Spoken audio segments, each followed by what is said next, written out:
সিতারা বলে, সেই প্রাণীর নাম হলো স্বামী। এরা প্রথম প্রথম এরকম থাকে, পরে রূপ বদলে ফেলে। সিতারা মাথা ঝাঁকিয়ে আলোকে সমর্থন করে বলে। আলো শুকনো মুখে বলে, আমারও সেদিন আসতে চলেছে সম্ভবত। অফিস ঘরটা বেশ পছন্দ হয়েছে আলোর। স্বামীন সম্ভবত তার জন্যেই এতটা শৌখিনভাবে সাজিয়েছে ঘরটাকে, নয়তো লোকটা তো পুরো অগোছালো একটা লোক। সপ্তাহে 3 দিন তাকে এজেন্সির এই অফিসে বসতে হয়, রবি, মঙ্গল ও বৃহস্পতিবার। এই 3 দিন হচ্ছে তার অফিস টাইম। আলো প্রথমে বেশ অবাক হয়েছিল, সন্ধ্যা 6টা থেকে 8টা কোনো অফিস টাইম নাকি। পরে জেনেছে স্বামীন তার জন্য এমন একটা নিয়ম তৈরি করে রেখেছে যাতে সে ইউনিভার্সিটি থেকে যেতে পারে এবং অফিসেও আসতে পারে। বড় কথা হচ্ছে স্বামীর নিয়মিত আলোকে এজেন্সি থেকে নিয়ে যায়। আপাতত 4জন ছাত্রছাত্রীকে মেডিকেলের অ্যাডমিশন যুদ্ধে অংশ নিতে কোচিং করার যাবতীয় খরচ দেওয়া হয়েছে। সবাই চাষা ভুষা পরিবারে ঠিকমতো খেতে পারে না এবং এটা সম্পূর্ণ স্বামীন দিয়েছে। তাদের ফান্ডে এখনো দানের অর্থ জমা হতে শুরু করেনি। ঘড়ির দিকে তাকিয়ে আলো উঠে দাঁড়ায়। প্রায় রাত 8টা বেজে গিয়েছে, স্বামীনের এখনো আসার নাম নেই। হয়তো কোনো কাজে আটকে গিয়েছে। স্বামীনের পার্টি অফিস থেকে এজেন্সির দূরত্ব পায়ে হেঁটে 10 মিনিট। আবাসিক এলাকায়, তাই জায়গাটা একটু নির্জন। অফিসের সহকারী মেয়েটিকে বিদায় দিয়ে আলো দারোয়ান চাচাকে বলে তালা লাগিয়ে দেয় অফিস ঘরটিতে। সিদ্ধান্ত নিয়ে আজ সে গিয়ে শামিলকে চমকে দেবে পার্টি অফিসে। ছাতা হাতে নেমে পড়ে আলো। বাইরে ঝিরিঝিরি বৃষ্টি পড়ছে, লোকজন নেই। ফোন রাস্তায়, দূরে একটা মাইক্রো গাড়ি সেখানে দাঁড়িয়ে আছে, আর মাঝে মাঝে 2-1টা ট্রাক চলে যাচ্ছে। আলো এদিক ওদিক তাকিয়ে সামনে 2 পা বাড়াতেই হঠাৎ মৃদু গোঙানির আওয়াজ শুনতে পায়। মনে হচ্ছে কারো মুখ চেপে ধরে হয়েছে। হঠাৎ আলোর ভেতরটা কেমন কেঁপে উঠল। ঘাড় কেশে আর ঘুরিয়ে আশেপাশে ভালো করে দেখতে থাকে সে। কোথাও কিচ্ছু নেই, একটা মাইক্রো গাড়ি ছাড়া। হঠাৎ একটা যাত্রীবাহী অটোরিকশা চলে গেল আলোর সামনে দিয়ে। আলো ব্যাপারটাকে পাত্তা না দিয়ে ঘুরে আবারও সামনে পা বাড়ায়। আব্বার সেই গোঙানির আওয়াজ শুনতে পায় সে। থেমে যায় আলো। মাথা ঘুরিয়ে তাকাতেই দেখে কোথা থেকে একজন লোক ছুটে এসে দূরে দাঁড় করিয়ে থাকা মাইক্রো গাড়িতে উঠে পড়ে। ল্যাম্পপোস্টের ঘোলাটে আলোতে অপলকের জন্য আলো লোকটার মুখটা দেখতে পেল। কিছু একটা অনুমান করার আগেই গাড়িটা সাই সাই করে আলোর সামনে দিয়ে চলে যায়। তখনই কোনো মেয়েলি কণ্ঠের কান্নার আওয়াজ শুনতে পায় সে। আলো হতভম্ব হয়ে তাকায় সেদিকে। মাথা কাজ করছে না তার। ফোন বের করে গাড়িটার নাম্বার প্লেটের ছবি তুলে এদিক ওদিক তাকিয়ে লোকজন ডাকতে থাকে আলো। খুব কাছেই কুরিয়ার সার্ভিসের একটা অফিস। সেখান থেকে দারোয়ান সহ বেশ কিছু কর্মচারী ছুটে আসে।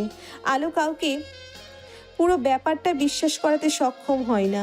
আলো হাল ছেড়ে দিয়ে অটোতে উঠে স্বামীনের পার্টি অফিসে চলে যায়। স্বামীন ইয়াসারের পার্টির অফিসে সালিশি বৈঠক বসেছে আজ। দুটো ছাত্র দলের মধ্যে সংঘর্ষ নিয়ে সালিশি বিচারের বৈঠক। আলো গেট থেকে দ্রুত পায়ে বৈঠকখানা হয়ে সোজা স্বামীনের মুখোমুখি দাঁড়ায়। স্বামীন সালিশ রেখে উঠে দাঁড়িয়ে আলোকে নিয়ে নিজের ঘরটাতে আসে। ধমকের সুরে বলে, সাহস ভালোই তোমার। বলেছিলাম আমি না যাওয়া পর্যন্ত বের হবে না একদম। এত তাড়া ছিল ফোন দিতে, গাড়ি পাঠিয়ে দিতাম। আমি ফোন দিয়েছি, আপনি ফোন ধরছিলেন না। স্বামীনের মনে পড়ে যায় সেই বালিশের জন্য ফোনটা সাইলেন্ট করে রেখেছিল। তারপর বলে ওঠে, তো ইসমামকে ফোন দিতে, ও এসে নিয়ে যেত। আলো স্বামীনের কথার জবাব না দিয়ে বলে ওঠে, বাদ দিন, আমার কথা এখন মন দিয়ে শুনুন। আমার সাথে একটু থানায় যাবেন, চলুন। স্বামীন অবাক হয়ে বলে। থানায় কেন? আলো সব ঘটনা খুলে বলে স্বামীনকে। সব শুনে স্বামীন পাত্তা দেয় না প্রথমে। মজার ছলে বলে, হয়তো কোনো অদ্রিতা আলোকে কোনো স্বামী নিয়ে আসার তুলে নিয়ে গেছে। আলো রাগী দৃষ্টিতে তাকিয়ে আছে স্বামীনের দিকে। চেঁচিয়ে উঠে বলে, আমি মজা করছি না, এই দেখুন গাড়ির নাম্বার প্লেট। স্বামীন আলোর ফোনে ছবিটার দিকে তাকিয়ে থেকে কিছুক্ষণ পরে বলে ওঠে, এটা তো জাবিরের গাড়িটা, ওই গাড়িটা ব্যবহার করে। আলো চাপা স্বরে চেঁচিয়ে ওঠে, হ্যাঁ হ্যাঁ, আমার মনে পড়েছে। ওই লোকটার মুখ আমি দেখেছি। ওই লোকটা জাবির ছিল, জাবিরই ছিল। স্বামীন আলোর দিকে তাকিয়ে আছে। আলো বলতে থাকে, চলুন মেয়র সাহেব, আমার মনটা কেমন কু গাইছে। আমি স্পষ্ট শুনেছি সেই নারী কণ্ঠের আর্তনাদ। কিডন্যাপিং কেস মনে হচ্ছে। আলো সমীর দত্তের দিকে তাকিয়ে মাথা নেড়ে বলে, জি, আমি স্পষ্ট শুনেছি একটা মেয়ের চাপা আর্তনাদ। সমীর স্বামীনের দিকে তাকায়। স্বামীন বলে, গাড়িটা জাবিরের। সমীর দত্ত চিন্তায় পড়ে যায়। কপাল কুঁচকে বলে, কিন্তু আমাদের কাছে না কোনো মিসিং ডায়েরি এসেছে আর না অন্য কোনো অভিযোগ। এভাবে আন্দাজের বশে কাউকে গিয়ে জিজ্ঞাসাবাদ করা, তাও কবির আলমগীরের ভাগ্নে, তোরা মানহানির মামলা খেয়ে যাবি। স্বামীন মাথা নেড়ে বলে। বুঝতে পেরেছি ব্যাপারটা। আমি শুধু তোকে ব্যাপারটা ইনফর্ম করতে এসেছি। সমীর দত্ত মাথা ঝাঁকিয়ে জবাব দেয়, বেশ করেছিস, বিষয়টা মাথায় থাকলো। তেমন কিছু টের পেলে আমি অবশ্যই অ্যাকশান নেব। থানা থেকে রাত 9:30টায় বের হয় স্বামীন এবং আলো। আলো মাথায় শাড়ির আঁচল তুলেছে। গাড়ির কাছে এসে স্বামীন আলোর দিকে ঘুরে দাঁড়িয়ে কটমট দৃষ্টি দেয় আলোর দিকে। আলো ঘাবড়ে যাওয়া মুখ করে বলে, কি হয়েছে? আমি আবার কি করলাম? এখন আমাকে চোখ রাঙাচ্ছেন কেন? আর যদি কখনো আমি দেখি বেশি পাকনামি করে আমাকে না বলে অফিস থেকে বেরিয়ে যেতে, তাহলে খুব খারাপ হয়ে যাবে।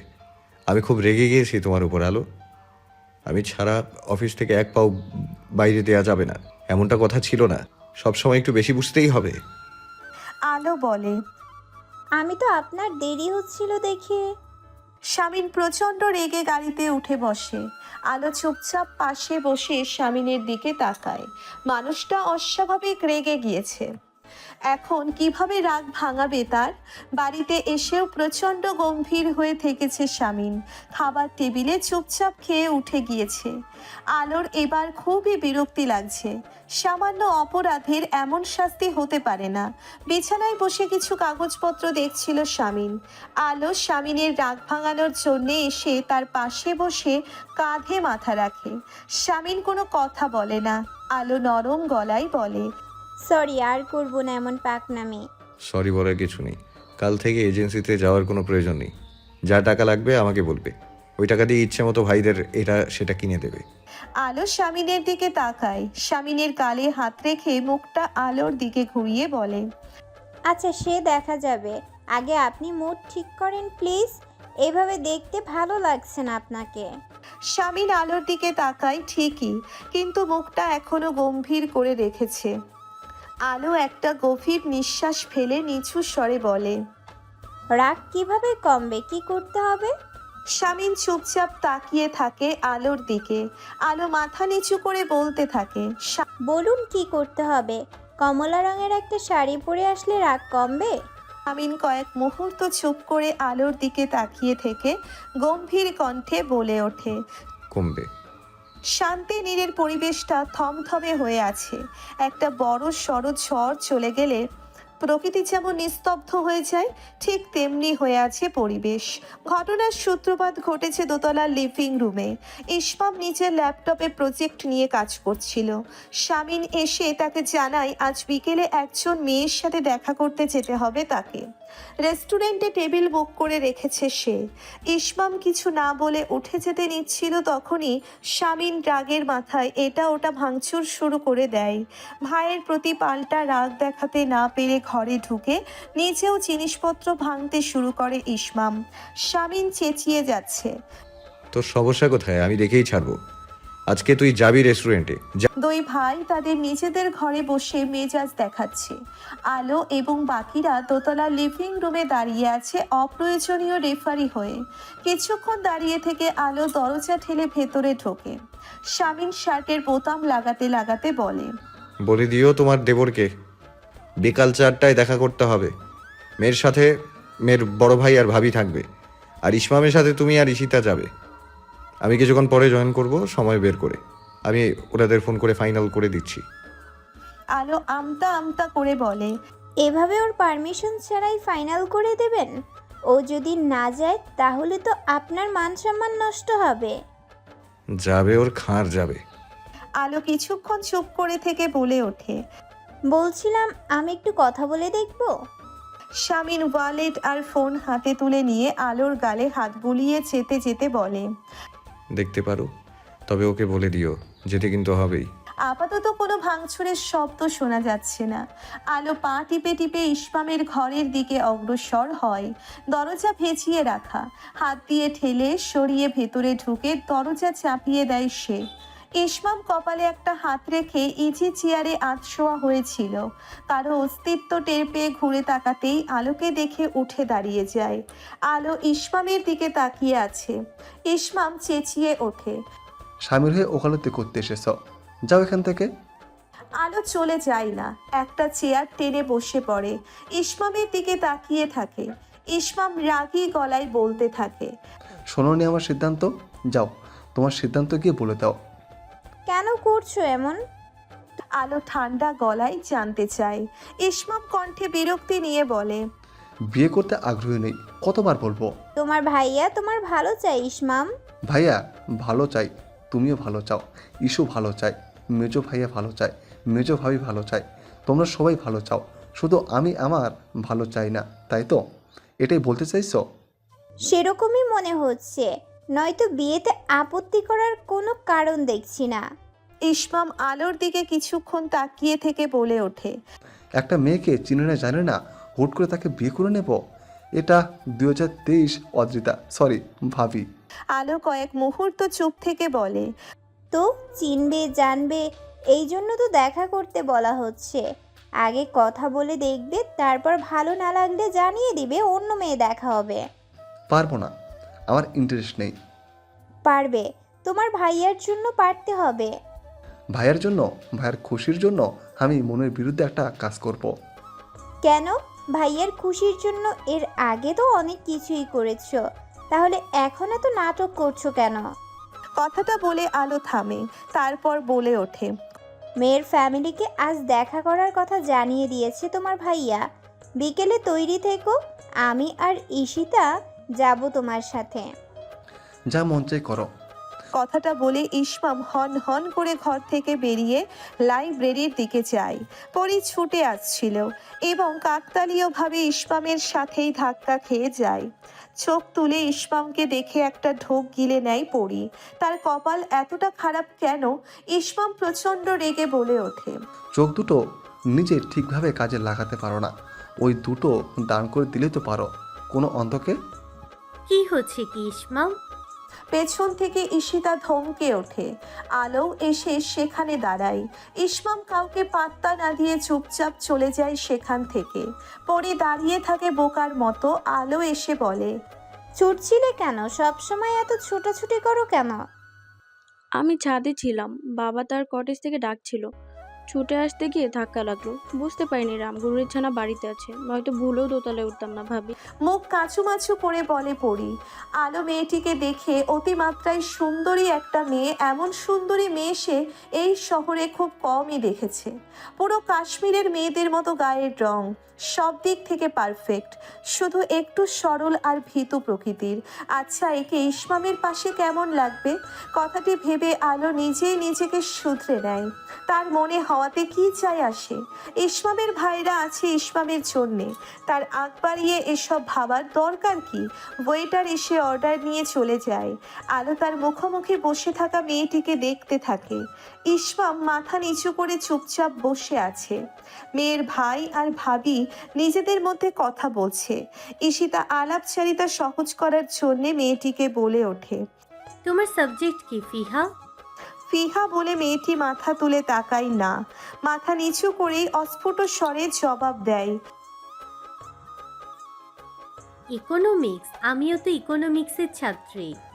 আলো মেয়েটির থেকে চোখ সরিয়ে ইসমামের দিকে তাকিয়ে ফিসফিসিয়ে বলে। কিছু জিজ্ঞেস করো। ইসমাম চোখ তুলে আলোর দিকে তাকায়। কোনো জবাব না দিয়ে আবারও মাথা নিচু করে বসে থাকে। দীর্ঘ সময় ধরে মেয়ের ভাই আর ভাবির সাথে আলো এবং ঈশিতা গল্প করতে থাকে। না ইসমাম মেয়েটিকে দেখছে, না মেয়েটি ইসমামকে দেখছে। এমন সময় শামিন চলে এসে তাদের সাথে জয়েন করে। মেয়ের ভাই ভাবির সাথে আড্ডা দিচ্ছে সে। রেস্টুরেন্টের বিল মিটিয়ে দিয়ে শামিন ফিহার ভাই সুমনের দিকে তাকিয়ে বলে। আমার মনে হচ্ছে ওদের দুজনের নম্বর এক্সচেঞ্জ করা উচিত। সুমন মাথা নাড়িয়ে সাই দেয়। দুজনের নাম্বার এক্সচেঞ্জ করা হয়ে গেলে ফিহাকে নিয়ে তার ভাই ভাবি উঠে চলে যায় শামিনদের থেকে বিদায় নিয়ে। কিছুক্ষণ পরে শামিনরা উঠে পড়ে। গাড়িতে সবাই প্রথমে কিছুক্ষণ চুপ করে থাকে। নীরবতা ভেঙে ঈশিতা আলোকে বলে ওঠে, ছবিতে যতটা মনে হচ্ছিল অতটা সুন্দর না, তাই না বড় ভাবি? তুমি এমন পাশের বাড়ির আন্টিদের মতো কথা বলছো কেন ঈশিতাপু? শুকনো গলায় আলো বলে ওঠে, এমন হলে তো আমিও সুন্দরী নই। গায়ের রং তোমার ভাইয়ার মতো সুন্দর নয় আমার। আমাকে কিভাবে মেনে নিলে? শামিন ড্রাইভ করতে করতে আলোর দিকে তাকায়। ঈশিতা চেঁচিয়ে ওঠে, মোটেই না, আমার বড় ভাবি সুন্দরী, ভাইয়ার থেকেও সুন্দর তুমি। আলো ম্ল্যান হাসে। শামিন, ঈশিতা, আলো গাড়িতে ফিহা মেয়েটির সম্পর্কে টুকটাক আলোচনা করতে থাকে। ইসমাম গাড়ির জানালার বাইরে দৃষ্টি দিয়ে তাকিয়ে আছে চুপচাপ। তার ভীষণ মাথা ব্যথা করছে। দোতলা লিভিং রুমের ব্যালকনিতে দাঁড়িয়ে আলো দৃষ্টি বাইরের দিকে দিয়ে রেখেছে। বাগানের ফুল গাছে ফুল ধরেছে, এখান থেকে বেশ লাগছে দেখতে। বাগানের উত্তর পাশের বিশাল আম বাগানে সব 12 মাসি আম গাছ। আমের মুকুল ধরেছে গাছগুলোই। হঠাৎ কোমরে পুরুষালী হাতের উষ্ণতা পেয়ে গোলগাল মায়াবী মুখখানা লজ্জায় লাল হয়ে যায়। আলো পেছন ফিরে না তাকিয়েই অস্ফুট স্বরে বলে ওঠে, কি চাই?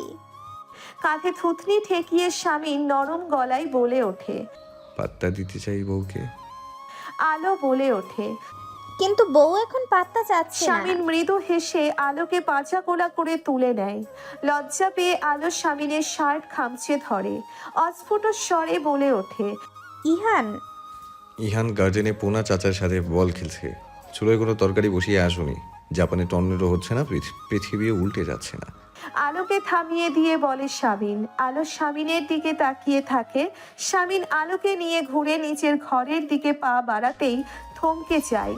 লিভিং রুমে ইসমাম, ইলহাম, ঈশিতা, পরি 4 জন খেলা দেখবে বলে বসেছিল। তারা 4 জন হতভম্ব হয়ে তাকিয়ে আছে শামিনের দিকে। শামিন ভাই বোনদের সামনে থতমত খেয়ে আলোকে কোল থেকে ফেলে দেয়। মেঝেতে পড়ে মৃদু আর্তনাদ করে ওঠে আলো। ইলহাম আর ইসমাম মাথা নিচু করে দুজনে দুদিকে চলে যায়। শামিন এদিক ওদিক তাকিয়ে আলোকে টেনে তোলে। আলো কাতরাচ্ছে। ঈশিতা, পরি এগিয়ে আসে আলোর কাছে। শামিন চুপচাপ ঘরের দিকে চলে যায়। ঈশিতা কণ্ঠে উৎকণ্ঠা নিয়ে বলে, ব্যথা পেয়েছো ভাবি? লজ্জা মাখা এবং যন্ত্রণায় ফ্যাকাশে মুখটা তুলে ঈশিতার দিকে তাকাই না আলো। মাথা নাড়িয়ে ঘরের দিকে যায়। ঈশিতা আর পরি একে অপরের দিকে কিছুক্ষণ তাকিয়ে থেকে উচ্চ শব্দে হেসে ফেলে। আলো ঘরে ঢুকতেই শামিন এক টানে আলোকে আগলে নিয়ে ঘরের সিটকিনি তুলে দিয়ে নরম গলায় বলে, ব্যথা পেয়েছো? আলো এক ঝটকায় শামিনের থেকে নিজেকে ছাড়িয়ে নিয়ে রেগে মেগে বলে, না আমি খুব আরাম পেয়েছি, ছাড়ুন আপনি। শামিন আহ্লাদি গলায় বলে। সরি। আলো কোমরে হাত রেখে কাতরাচ্ছে। শামিন চিন্তিত মুখে আলোকে বিছানায় বসিয়ে দিয়ে বলে, সব ওদের কারণে। আমার ভাই বোনগুলোর কোনো কাণ্ডজ্ঞান নেই, বুঝলে? দুপুর টাইমে কেউ টিভি দেখতে আসে, দুপুরে সবাই নিজেদের ঘরে একটু বিশ্রাম নেবে তা না। আলো চাপা স্বরে চেঁচিয়ে বলে ওঠে, ওদের কাণ্ডজ্ঞান নেই নাকি? আপনার কাণ্ডজ্ঞান নেই? আচ্ছা, আপনি কি এই প্রথম আমাকে কোলে তুলেছেন ওদের সামনে? এভাবে ফেলে দিলেন কেন ঢং করে? কাতরাচ্ছে আলো। শামিন আমতা আমতা করে বলে, আগেও কোলে তুলেছি, তবে তখনকার সিচুয়েশন অন্য ছিল। তখন তো রোম্যান্টিক হয়ে কোলে তুলিনি। আলো কটমট দৃষ্টি দিয়ে তাকিয়ে আছে শামিনের দিকে। শামিন নরম গলায় বলে, রাগ করো না প্লিজ, আমি হট ওয়াটার ব্যাগ নিয়ে আসছি। হন্তদন্ত হয়ে জাবির তার মামা কবির আলমগীরের কক্ষে প্রবেশ করে। কবির আলমগীর তখন খাদ্যমন্ত্রীর সাথে ফোনালাপে ব্যস্ত ছিল। জাবির গম্ভীর মুখে হাত মুষ্টিবদ্ধ করে দাঁড়িয়ে আছে। জাবির এবং জুই নিঃসন্তান। কবির আর তার স্ত্রীর খুবই আদুরে। কবির জাবিরকে খেয়াল করেছে। খাদ্যমন্ত্রীর সাথে দীর্ঘ ফোনালাপ শেষ করে কবির জাবিরের দিকে তাকায়। গম্ভীর কণ্ঠে কি হয়েছে তা জানতে চায়। জাবির চেঁচিয়ে বলে ওঠে, মামা, তোমার পোষ সামিন ইয়াসা আর কি শুরু করেছে এসব? আমার মাথা গরম হয়ে গেলে কিন্তু ওর খুব খারাপ অবস্থা করে ছাড়বো। ওকে বুঝিয়ে বলো। কি করছে? ঠান্ডা গলায় জানতে চায় কবির আলমগীর। কি করেছে? থানা থেকে এসআই নজরুল ফোন দিয়েছে। ও আর ওর বউ গিয়েছিল থানায় আমার নামে অভিযোগ করতে। আমি নাকি কোন মেয়েকে তুলেছি আমার মাইকোতে। হোয়াট? কবির আলমগীর উঠে দাঁড়িয়ে যায়। জাবির বলতে থাকে, ওই সামিন দত্তের কাছে গিয়েছিল। মামা, তোমাকে শুরু থেকে বলে এসেছি ওকে বের করো বের করো, তুমি শুনলে না। এখন ওর শ্বশুর তোমার কাছে ধরে টান দিচ্ছে আর ওর বউ আমাকে ফাঁসাতে চাইছে। তুমি ওই সামিন কালসাপটাকে কেন এখনো গলা ধাক্কা দিয়ে বের করছো না পার্টি থেকে? কবির আলমগীর চুপ করে থাকে। জাবির চেঁচাতে থাকে, মেয়র মাই ফুট, ওকে বের করো। গতবার দ্বিতীয় দফায় নির্বাচনের পর যখন ওর পার্টি থেকে বের হবার কথা ছিল তখন সবাই দরদ দেখিয়ে রেখেছিল। এখন বোঝো, বোঝো ঠেলা। আচ্ছা বুঝবো, আগে বলো তুমি এমন কিছু করনি তো? জাবির থতমত খায়, চেঁচিয়ে বলে, মামা প্লিজ। আচ্ছা ঠিক আছে, যাও, আমি দেখছি। আজ এত তাড়াতাড়ি ফিরলেন যে? আলোকে পেছন থেকে আগলে ধরায় স্বামীনের উদ্দেশ্যে আলো বলে ওঠে। আলোর কানের কাছে মুখ নিয়ে স্বামীন অস্ফুট স্বরে বলে ওঠে, হঠাৎ খুব চাঁদ দেখতে ইচ্ছে করছিল বাড়িতে এসে। কিন্তু এখন তো আমাবস্যা, চাঁদ কোথায় পেলেন? আলোর কথা শুনে স্বামীন হেসে ফেলে। আলোর নাক টিপে দিয়ে বলে, তোমার ওই স্টুপিড ধূসর রঙের চাঁদ দেখার আমার কোনো আগ্রহ নেই। আমি যে চাঁদের কথা বলছি তার নাম আলো, আমার আসিয়া। আলো স্বামীনের দিকে তাকিয়ে বলে, ইস, এসব 90 দশকের বস্তা পচা ডায়লগগুলো মুখস্থ করে রেখেছেন। আপনার ফ্লার্টিং স্কিল নেই বললেই চলে মেয়র সাহেব। ভদ্রভাবে প্রেম নিবেদন করেছি। একজন মেয়র কি সরাসরি বউকে বলে দেবে আমি বউটাকে চুমু খেতে এসেছি? এভাবেই তো বলবে, ভদ্রভাবে, মানসিতভাবে। আলো লাজুক মুখটা নামিয়ে রাখে। স্বামীন থুতনি ধরে মুখটা উঁচু করে বলে, বিশ্বাস করো, তোমাকে এভাবে লজ্জা পেতে দেখলে আমার বুকে সূক্ষ্ম যন্ত্রণা হয়। আমি মরে যাই এক অদ্ভুত অনুভূতিতে। আলো প্রসঙ্গ পাল্টে বলে, আজ জামিল ভাই আমাকে একটা শাড়ি পাঠিয়েছে। ওনার ছেলেকে যে উপহার দিয়েছিলাম তার রিটার্ন গিফট হিসেবে। বেশ ভালো। আলো একটু থেমে বলে ওঠে, আপনি আমাকে কত কিছু দেন, আমি আপনাকে কিছুই দিতে পারি না, খারাপ লাগে। স্বামীন হেসে ফেলে, তারপর বলে, দিও কিছু একটা কিনে দিতে ইচ্ছে করলে। টাকা জমাচ্ছি আপনাকে উপহার কিনে দেব বলে, সস্তা কিছু দেব না। দামি কিছু দিতে চাও? স্বামীন আলোর দিকে তাকিয়ে প্রশ্ন করে। আলো মাথা ঝাঁকিয়ে বলে, আপনার পছন্দ মতো কিনে দেব।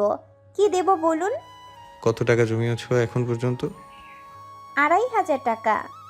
কিন্তু আমার যা লাগবে তা তো এই টাকা দিয়ে কিনা যাবে না, অনেক দামি।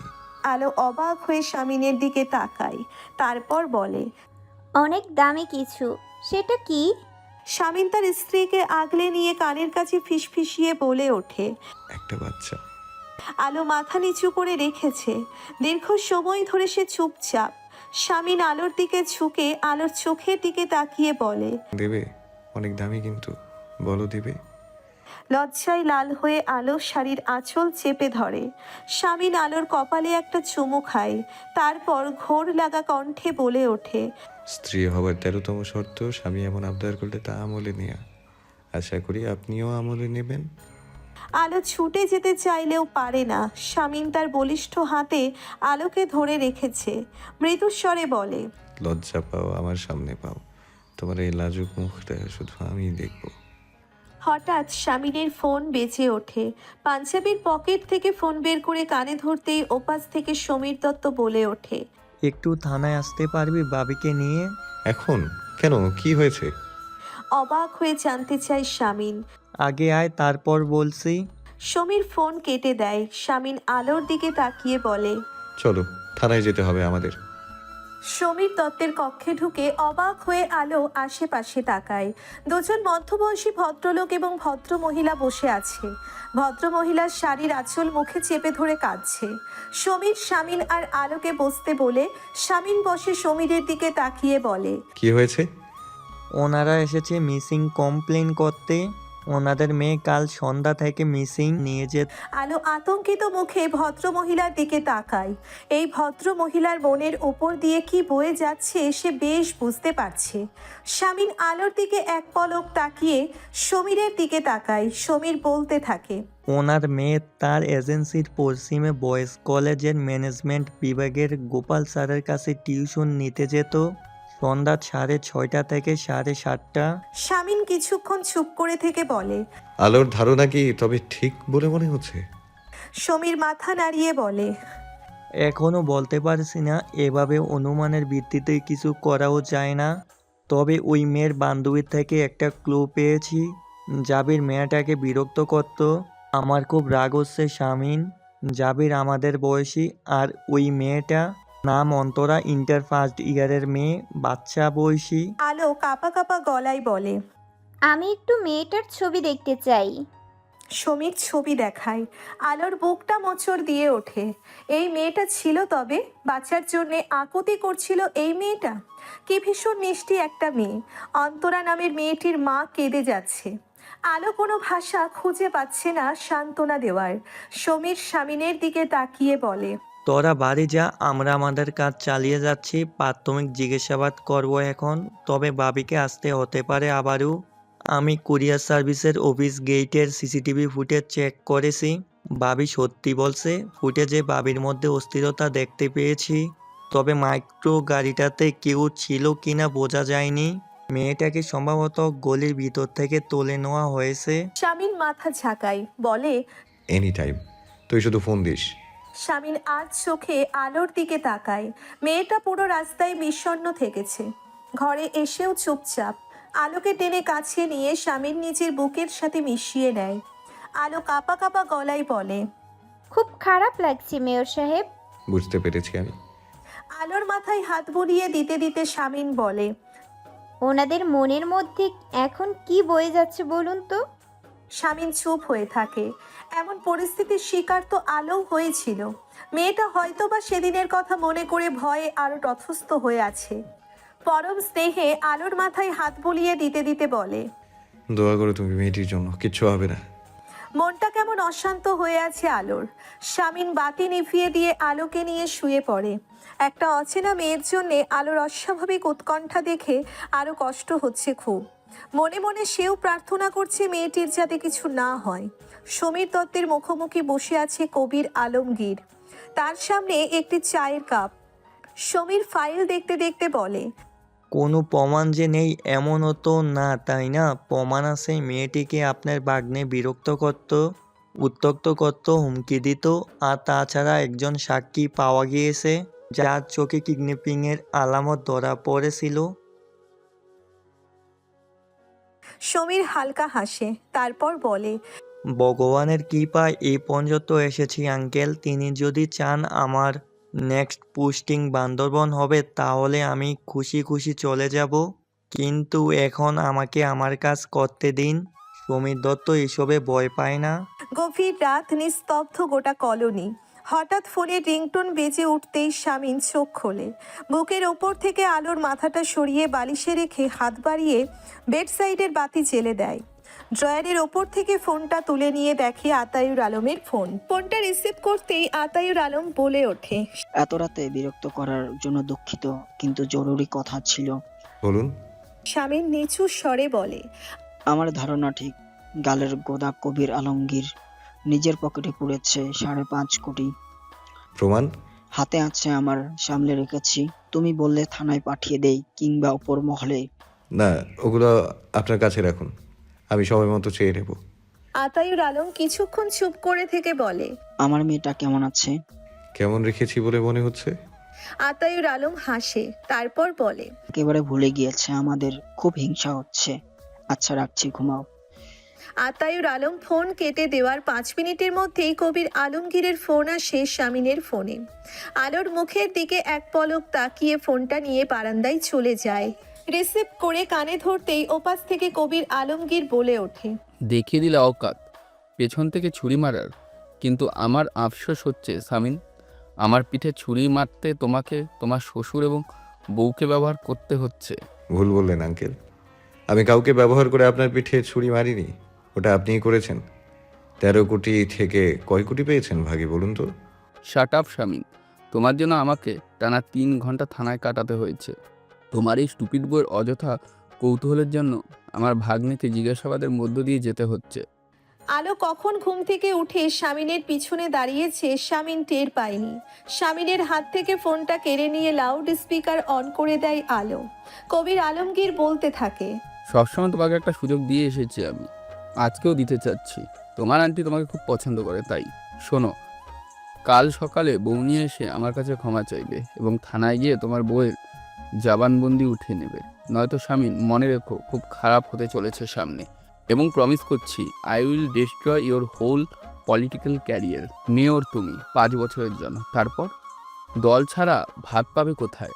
রাজনীতি একটা নোংরা নর্দমা শামিন, এখানে নামলে চুপচাপ দাঁড়িয়ে থাকতে হয়, নড়াচড়া করলে গন্ধ ছড়ায়, বিষাক্ত গন্ধ। আলো হুট করে ফোনটা কেটে দিয়ে স্বামীনের দিকে তাকায়, কাঁপা কাঁপা গলায় বলে, তো মেয়র সাহেব কি সিদ্ধান্ত নিলেন? বউকে নিয়ে মাপ চাইবেন? দলে নিজের পজিশন টিকিয়ে রাখতে কত নেতা তো নিজের বউকে বড় নেতার বিছানায় পর্যন্ত পাঠায়। আপনি না হয় মাফি চাইবেন? হ্যালো? ধমকে ওঠে স্বামীন। আলো কাঁপা কাঁপা গলায় বলে, সকালের অপেক্ষায় আছি আমি, একটু একটু করে যার প্রতি আস্থা জন্মেছে আমার মনে, যাকে নিজের অনুভূতির রক্ষক ভাবতে শুরু করেছি, আমিও দেখতে চাই সে কি স্টেপ নেয়। তার কাছে নিজের পজিশন বড়, নাকি একটা অসহায় তুচ্ছ নির্দোষ মেয়ের ন্যায় বিচার দেখতে চাই আমি। ব্রেকফাস্ট টেবিলে স্বামীন শুধুমাত্র একটা রুটির অর্ধেক এবং কিছুটা সবজি খেয়ে উঠে পড়ে। আলো চুপচাপ পাশে বসে খাচ্ছিল। স্বামীনকে দেখে বলে, কফিটা খাবেন না? ইচ্ছে করছে না। তুমি খাওয়া হয়ে গেলে ঘরে এসো, কথা আছে। আলো স্বামীনের মুখের দিকে তাকিয়ে থাকে।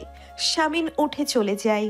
কি কথা আছে? স্বামীন কি তাকে ওই কবির আলমগীরের কাছে ক্ষমা চাইতে নিয়ে যাবে বলে সিদ্ধান্ত নিয়েছে? খাবারটা আলোর গলা দিয়ে নামে না আর। হাত ধুয়ে উঠে পড়ে। দ্রুত পায়ে সিঁড়ি ভেঙে উপরে চলে যায়। ঘরে স্বামীন বিছানায় চুপচাপ বসেছিল। আলোকে দেখে বলে, চলো। আলো অস্ফুট স্বরে বলে, কোথায় যাব? স্বামীন উঠে দাঁড়ায়। ওয়ালেটটা পাঞ্জাবির পকেটে ঢুকিয়ে নিয়ে মৃদু স্বরে বলে, কবির আলমগীরের বাসভবনে। আলো স্বামীনের দিকে তাকিয়ে থাকে। স্বামীন আলোর দিকে এক পলক তাকিয়ে বলে, তৈরি হও। আপনি আপনি শেষে? কাঁপা কাঁপা গলায় বলে আলো। চুপ হয়ে যায়। স্বামীন বলে, এত কথা না বলে তৈরি হও, এরপরে থানায় যেতে হবে আমাদের। কি করবেন? মাপ চাইয়ে থানায় গিয়ে আমার স্টেটমেন্ট উঠিয়ে নেবেন? আমি সেদিন রাতে কিছু দেখিনি, কিছু শুনিনি, সব মিথ্যা। স্বামীন আলোর দিকে তাকিয়ে বলে। রেডি হও। আলো দীর্ঘ সময় ধরে স্বামীনের দিকে তাকিয়ে থেকে অভিমানী গলায় মৃদু স্বরে বলে, চলুন, আমি তৈরি। গাড়িতে আলো নিশ্চুপ হয়ে বসে থাকে, দৃষ্টি সামনের দিকে রেখে। স্বামীন আর চোখে আলোর দিকে এক পলক তাকায়। গাড়ি কবির আলমগীরের বাসভবনের গেট দিয়ে ভেতরে প্রবেশ করে। লিভিং রুমে কবির আলমগীর তার দলীয় সদস্যদের নিয়ে বসেছিল।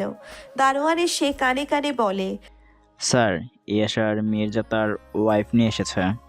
কবির আলমগীরের মুখে হাসি ফোটে। দলের কর্মীদের দিকে তাকিয়ে গদগদ হয়ে বলে, দেখেছো কত বাধ্য আমার পোষ্য স্বামী, তোমরা শুধু শুধু ওকে নিয়ে টেনশন করো। তারপর দারোয়ানের দিকে তাকিয়ে বলে, যাও ওদের এখানে আসতে বলো। স্বামীন আলোর হাত ধরে হাঁটছে। আলো অভিমানী দৃষ্টিতে শুধু তার স্বামীকেই দেখছে। মানুষটাকে কি সে ভুল চিনল? তবে এতটাই ভুল? স্বামীনকে দেখে কবির আলমগীর একটা প্রশস্ত হাসি দেয়। স্বামীন আলোর হাত ধরে দাঁড়িয়ে আছে। কবির আলমগীর বলে ওঠে, স্বামী, নাস্তা করেছো? তোমার আন্টি আজ মটন ভুনা আর পরোটা করেছে, তুমি আসবে বলে। খেয়ে দেখো, তারপর নিজেদের মধ্যে সমঝোতা করব। এসো, বৌমাকে নিয়ে এসো। সমঝোতা মানে? স্বামীন ঠান্ডা গলায় জানতে চায়। কবির আলমগীর স্বামীনের দিকে তাকিয়ে বলে ওঠে, এই কদিন যা পাগলামি করেছো তার জন্য মাফ চাইতে হবে। অনেকটা ইমেজ নষ্ট হয়েছে আমার। কে মাফ চাইবে? তোমার বউ। স্বামীন বাঁকা হাসি হেসে বলে ওঠে, মাফ? আমার বউ কারো কাছে মাফ চাইবে না? আলো শামিনের দিকে মাথা তুলে তাকায়। কবির আলমগীর শীতল চোখে তাকিয়ে আছে। শামিন বলতে থাকে, না, আমার বউ কারো কাছে মাফ চাইবে না, স্টেটমেন্ট উঠিয়ে নেবে। ও যা দেখেছে শুনেছে সবটা সত্যি, ও সেভাবেই সাক্ষী দেবে। তুমি কিন্তু বললাম না আমার বউ কারো কাছে মাফ চাইবে না? কথা কি কানে যায়নি? চেঁচিয়ে ওঠে শামিন। দলীয় কর্মীরা সবাই আতঙ্কিত মুখ নিয়ে শামিন ইয়াসারের হিংস্র মুখটার দিকে তাকিয়ে আছে। জাবির তেড়ে আসে, দাঁত খিচিয়ে বলে, ওখানেই দাঁড়িয়ে যা, পুঁতে ফেলবো আমি। থমকে বলে ওঠে শামিন। জাবির দাঁড়িয়ে পড়ে। শামিন কবির আলমগীরের দিকে তাকিয়ে তেজি কণ্ঠে বলে ওঠে, আমার বউ তার স্টেটমেন্ট ফিরিয়ে নিয়ে মাফ চাইবে না, কারণ মেয়েটির সন্ধান পাওয়া গিয়েছে। আপনার গুণধর ভাগ্নের গাজীপুরের ফার্ম হাউস থেকে উদ্ধার করা হয়েছে তাকে। মেয়েটা বর্তমানে পুলিশ হেফাজতে, আর 10 মিনিটের মধ্যে পুলিশ আসছে আপনার ভাগ্নেকে অ্যারেস্ট করতে। কবির আলমগীর জাবিরের দিকে তাকায়। জাবির মাথা নিচু করে দাঁড়িয়ে আছে। শামিন কবিরকে বলতে থাকে, কি যেন বলেছিলেন কাল রাতে? দল থেকে বের করে দেবেন, হ্যান করবেন ত্যান করবেন। আপনার নামে তো কেস ফাইল হচ্ছে আঙ্কেল, আগে নিজের গদি সামলান। কিছুক্ষণ চুপ থেকে শামিন বলে ওঠে, নিয়ে যাচ্ছি আমি আমার বউকে দিয়ে পুনরায় সাক্ষী দেয়াতে। কারো বুকের পাঁটা থাকলে সে যেন স্বামীর বউকে কিছু করে দেখায়। কবির আলমগীর উঠে দাঁড়িয়ে যায়। শামিন আলোর হাত ধরে যেভাবে টানতে টানতে নিয়ে এসেছিল সেভাবেই টানতে টানতে নিয়ে চলে যায়। পুরো রাস্তায় আলো শামিনের দিকে তাকিয়ে ছিল। শামিন গম্ভীর মুখে ড্রাইভ করছিল। থানায় গিয়ে লিখিত বক্তব্য দিয়ে বেরিয়ে সোজা বাড়িতে যায় তারা। ঘরে ঢুকে দরজা বন্ধ করে শামিন আলোর দিকে তাকায়। গম্ভীর কণ্ঠে জানতে চায় শামিন, কি ভেবেছিলে বউকে দিয়ে মাফ চাওয়াবে স্বামী স্যার? আলো চুপ করে থাকে। শামিন বলতে থাকে, আমার ভেবে খারাপ লাগছে তুমি এটাই বিশ্বাস করেছিলে? কাল রাত থেকে ঠেস মেরে মেরে কত কথা শুনিয়েছ আমায়। সরি। আলো অস্ফুট স্বরে বলে ওঠে। শামিন ধমক দিয়ে বলে, কিসের সরি? দুম করে যা মুখে আসবে বলে দেবে, তারপর আবার সরি? দরকার নেই তোমার সরির। রাগে কাঁপতে কাঁপতে শামিন বারান্দায় চলে যেতে নিলে আলো শামিনের হাত টেনে ধরে। শামিন মুখ ঘুরিয়ে গম্ভীর কণ্ঠে বলে ওঠে, কি? কিছু বলতে চাচ্ছি আপনাকে মেয়র সাহেব। শামিনের চোখের দিকে তাকিয়ে আলো অস্ফুট স্বরে বলে ওঠে। শামিন তাকিয়ে আছে বলে, বললাম তো সরি বলতে হবে না, আপনার 7 খুন বরাবরই মাফ। আলো কয়েকটা মুহূর্ত চুপ করে থেকে মাথা নাড়িয়ে বলে, না, অন্য কিছু বলবো। তারপর আলো যে কাজটা সচরাচর করে না সেটাই করে ফেলে। শক্ত করে শামিনকে জড়িয়ে ধরে। শামিনের বুকে মুখ গুজে মৃদু স্বরে বলে ওঠে, আজ একটা কথা না বললেই নয় মেয়র সাহেব। কথাটা হচ্ছে শিরায় শিরায় রক্ত। আমি ইয়াসার ভাইয়ের ভক্ত। স্যার, আপনার জামাই এসেছে।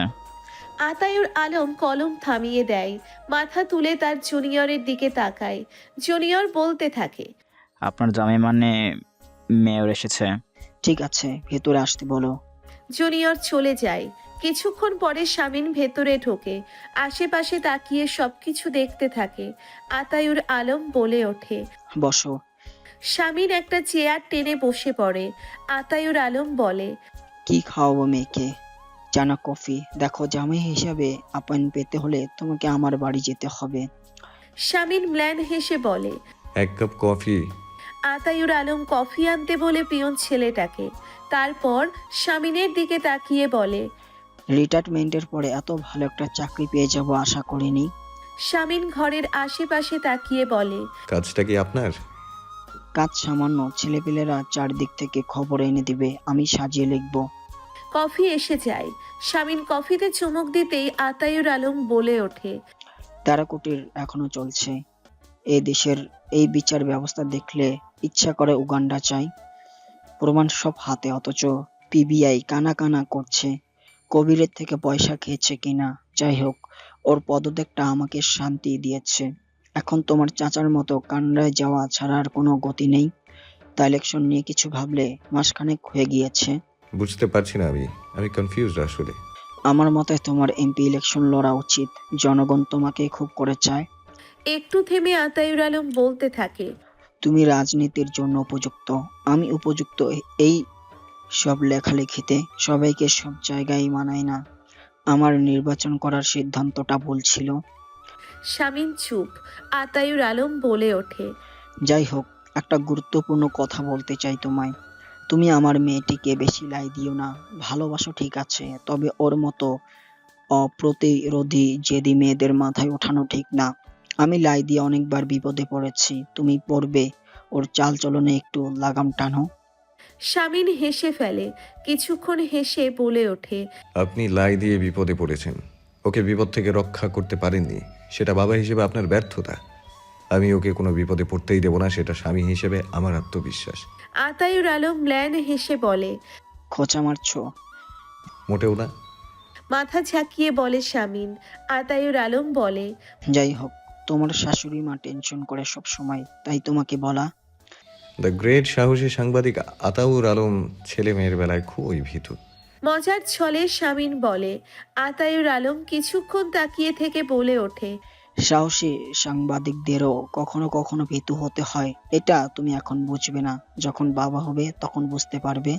কথাটা শুনে শামীম লজ্জায় গদগদ হয়ে যায়। মনে মনে বলে, আমি তো সেটা বোঝার জন্য হলেও বাবা হতে চাই শ্বশুর বাবা। আপনার পাষণ্ডী মেয়েই তো আমার চাওয়ার কোনো দাম দিচ্ছে না, সব সময় স্বামীর থেকে এক লাইন বেশি বোঝে এই মেয়ে। খোলা চুলে হাত বুলিয়ে শামীম বলে ওঠে। আসিয়া, কয়েক মুহূর্ত পরে আলো অস্ফুট স্বরে বলে, হুম। শামীম বিরক্ত ভঙ্গিতে বলে। তখন থেকে হু হা কি করছো? আলো কোনো জবাব দেয় না। তার হাতে একটা গিফট বক্স। শামীম উঠে বসে আলোর হাতের দিকে তাকিয়ে বলে, এটা কি? ফুয়াদ ভাইয়া দিয়েছে আমাকে। গিফট বক্সটা খুলে আলো অবাক হয়ে তাকিয়ে থাকে। একটা শোপিস, সাথে একটা চিঠি। চিঠিতে লেখা, ফুয়াদের তরফ থেকে এক উগ্র মেজাজি দম্পতিকে উপহার। ঝগড়াঝাটি মারামারি যা করো না কেন, দুজনে এটা কখনো ভেঙে ফেলো না, খবরদার। চিঠি পড়ে খিলখিল করে হাসছে আলো। আলোর দিকে মুগ্ধ চোখে তাকিয়ে আছে শামীম।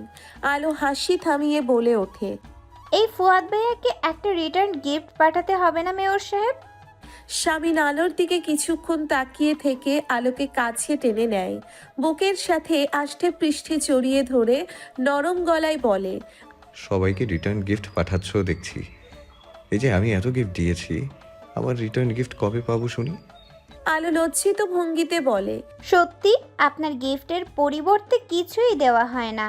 নেক্সট মান্থের স্যালারি পেয়েই দিব। একটা একটা করে সবগুলো রিটার্ন গিফট দিব। এই আলো কখনো কারো ঋণ রাখে না মেয়র সাহেব। বাবা সব কিছু ফেরত দেবে? নাটকীয় ভঙ্গিতে বলে শামীম।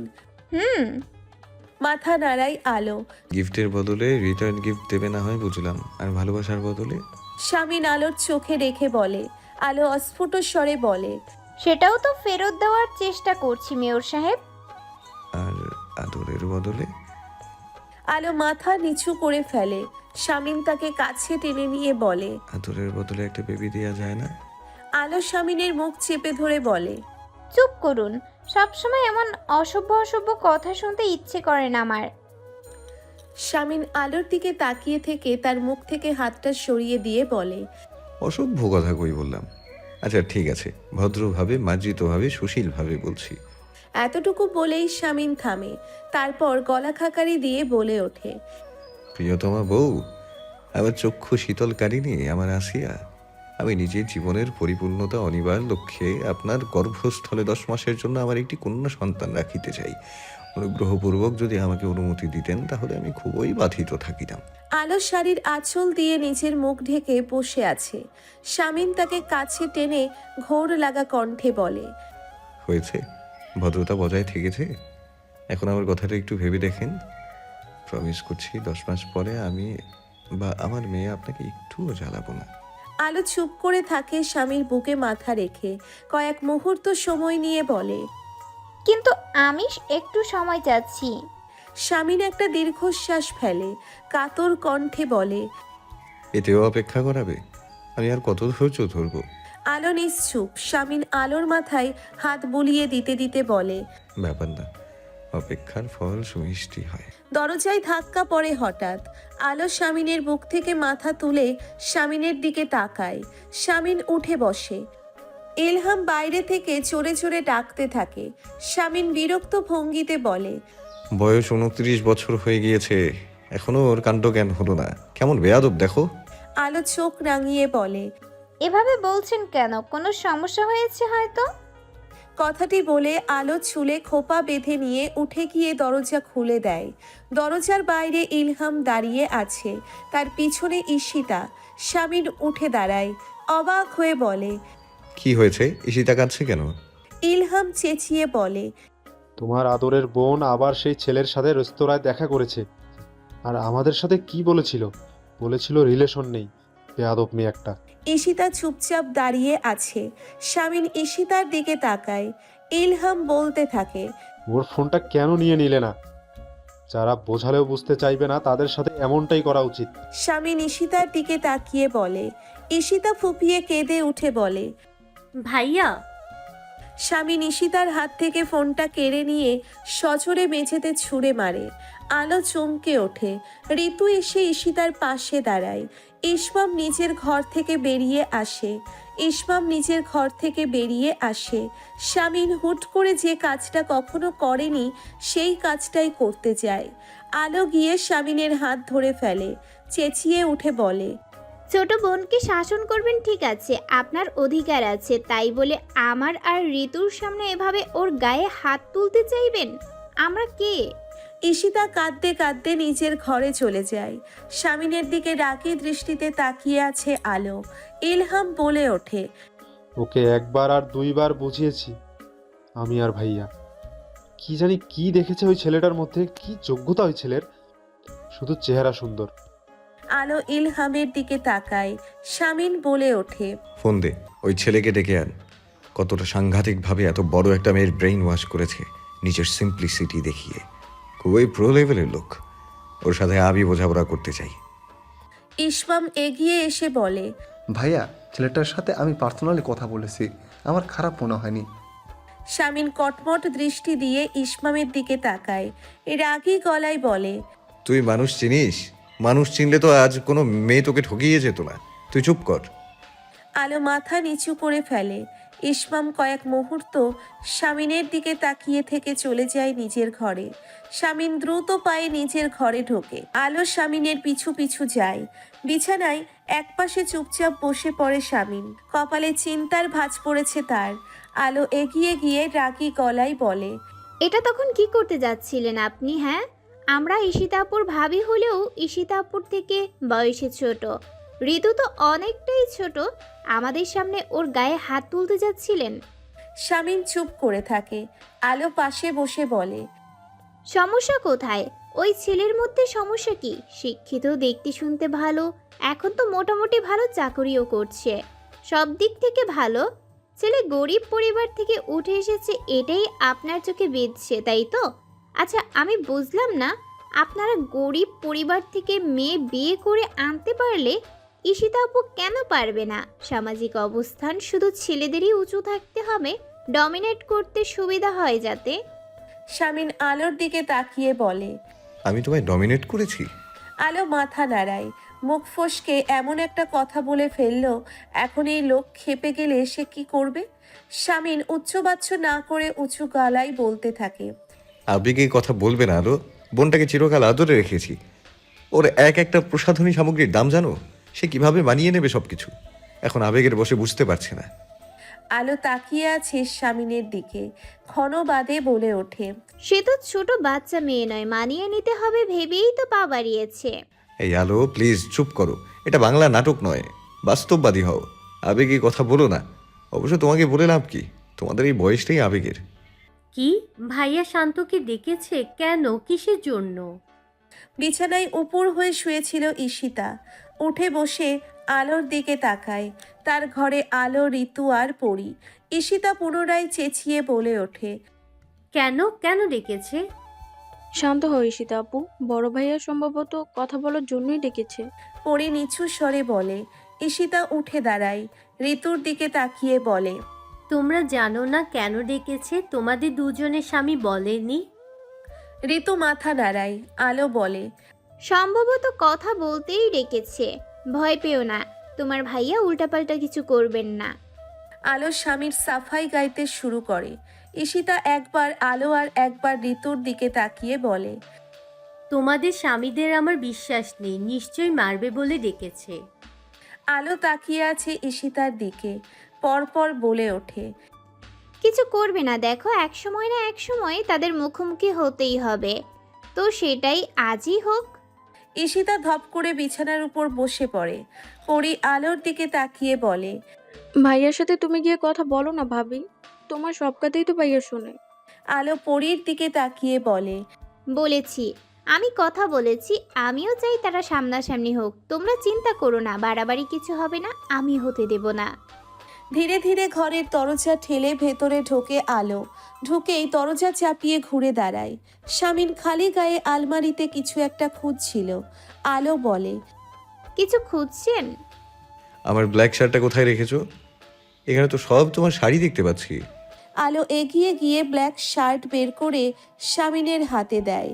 শামিন আলোর দিকে এক পলক তাকিয়ে শার্টটা হাতে নিয়ে বলে, খেয়েছে তোমার ননদ? আলো মাথা নাড়ায়। শামিন শার্টটা গায়ে চাপিয়ে বলতে থাকে, না খেলে না খাক। ইসমাম আর ঈশিতা এই দুটো এত জেদি হয়েছে, ওদের বলে দিও ওদের থেকে আমার জেদ কোনো অংশে কম না। আলো এগিয়ে গিয়ে শামিনের ঘনিষ্ঠ হয়ে দাঁড়িয়ে তার শার্টের বোতাম লাগিয়ে দিতে দিতে আহ্লাদি গলায় বলে, শুনুন না। শামিন আলোর কথার সুর শুনে আলোর দিকে কয়েক পলক তাকিয়ে একই সুরে বলে, বলুন না। আলো শামিনের চোখে চোখ রাখে, তারপর নরম গলায় বলে, আপনি শান্ত ভাইয়াকে মারবেন না তো ডেকে আনিয়ে? শামিন আলোর দিকে তাকিয়ে থাকে। কিছু সময় পরে বলে ওঠে, কিছু প্রশ্ন করব, উত্তরগুলো ঠিকঠাকভাবে দিতে পারলে ভালো, নয়তো। আলো চমকে ওঠে। শামিন কথাটা খুবই কঠিনভাবে বলেছে। গেটের ভিতরে পা রাখতেই শান্ত এদিক ওদিক তাকায়। শান্তি নীরের দারোয়ান রিয়াজ দূরে একটা চেয়ারে বসে তার দিকে কপাল কুঁচকে তাকিয়ে আছে। শান্ত দাঁড়িয়ে পড়ে। রিয়াজ ভাই, একটু ভেতরে গিয়ে বলে দেবেন শান্ত এসেছে। ইয়াসার মির্জা আমাকে ডেকে পাঠিয়েছেন। রিয়াজের দিকে তাকিয়ে বলে। শান্ত ধীর পায়ে এগিয়ে যায় শান্তি নীরের সদর দরজার দিকে। সবাই তার জন্যে অপেক্ষা করছে, মানে সবাই বলতে কারা? দরজা ঠেলে ভিতরে ঢুকে করিডোর পেরিয়ে লিভিং রুমের দিকে পা বাড়াতেই শান্ত চুপচাপ দাঁড়িয়ে পড়ে। শামিন তার দিকে শীতল দৃষ্টি দিয়ে তাকিয়ে আছে। বাড়ির মেয়ে বউরা দোতলা থেকে উঁকি দিয়ে দেখছে ঈশিতা চুপচাপ দাঁড়িয়ে আছে তার আতঙ্কিত মুখটা নিয়ে। আলো ঈশিতাকে ফিসফিসিয়ে বলে, টেনশন নিও না, উল্টাপাল্টা কিছু আমি হতে দিব না। ইয়াসার মির্জার মুখোমুখি আমি হব। অন্যের বোনকে তুলে এনে বিয়ে করতে পারে আর নিজের বোনের জন্য ভাইবা বোর্ড বসায়। দুমুখ সাপ কোথাকার। শান্ত ভাইয়াকে কিছু বললে আজ আমি ওনার সাথে বোঝাপড়া করব। শামিন শান্তর পা থেকে মাথা পর্যন্ত দেখে। শান্ত গলার টাইয়ের নট ঠিক করে দেয়। অফিসের ফর্মাল পোশাকে এসে এসেছে। তাকে কয়েক পলক দেখে নিয়ে সামনে বলে ওঠে, ঠিক 4টার সময় থাকার কথা ছিল, তুমি তো 10 মিনিট দেরি করে এলে। শান্ত কোনো জবাব না দিয়ে আশেপাশে দেখতে থাকে। সে স্তব্ধ হয়ে গিয়েছে পুরো। লিভিং রুমে শামিন, ইলহাম, ইসমাম ছাড়াও রয়েছে জামিল, ফুয়াদ, রাহাত, আরাফ, রনি, সবুজ, তৌফ এবং দলের সব ছেলেরা। সবাই শান্তর দিকে শীতল চোখে তাকিয়ে আছে। শামিন শান্তর হতভম্ব দৃষ্টি দেখে বলে ওঠে, ঈশিতা শুধু আমাদের 3 ভাইয়ের বোন না, ওদেরও বোন। ওরাও তোমার সাথে কথা বলবে। শান্ত চোখ ঘুরিয়ে ঘুরিয়ে কিছুক্ষণ দেখে একটা ঢোক গিলে নেয়। রূপকথার গল্পে সে 7 ভাই চম্পার কথা শুনেছে, কিন্তু তার পারুলের এতগুলো চম্পা ভাই সে বুঝতে পারেনি। এরা তাকে এখন কি করবে? ভাবি, শান্ত ভাইয়ের মুখটা দেখো, প্রচণ্ড ঘাবড়ে গিয়েছে। উৎকণ্ঠা নিয়ে ঋতু নিচের দিকে তাকিয়ে বলে। আলো শান্তর দিকে তাকিয়ে আছে। আল্লাহ জানেন আজ কি হতে চলেছে। ইয়াসার মির্জার এত শীতল ভাব তাকেও চিন্তিত করছে।